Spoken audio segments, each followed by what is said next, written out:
So how do you get around the sort of like, oh God, how do we build something that could kill us that we can't control, that we don't understand how it works? I mean, I don't get around it. I'm fascinated by that particular tension that some of the people who are the closest to the technology, who are the ones pushing it forward, developing new capabilities and new research areas, are also terrified by the power of what they're building and what potentially could happen as a result of it. Um, my sort of moment of epiphany on this was a couple of years ago when I had this now, I guess, notable or famous interaction with Bing Sydney, which was, to my mind, like the first truly misaligned AI that was ever deployed to the public.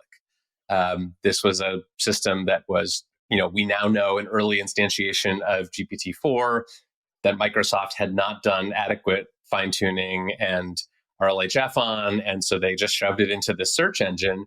And it was crazy. It was an insane misaligned model.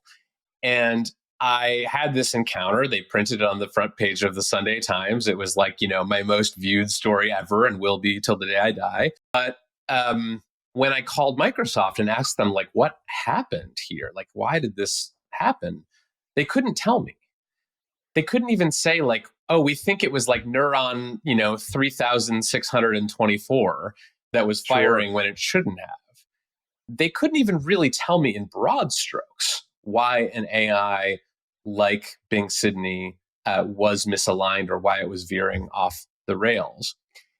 And that to me was like the moment where I was like, I like, this is the most important problem in the world. We have these AIs, they're very powerful, they're being deployed into consumer products that are going to reach billions of people. And we don't know the first thing about how they work or when they go wrong, why. And we certainly don't know how to keep them from going off the rails. If Microsoft, one of the largest technology companies in the world, can't figure this out, God help us all.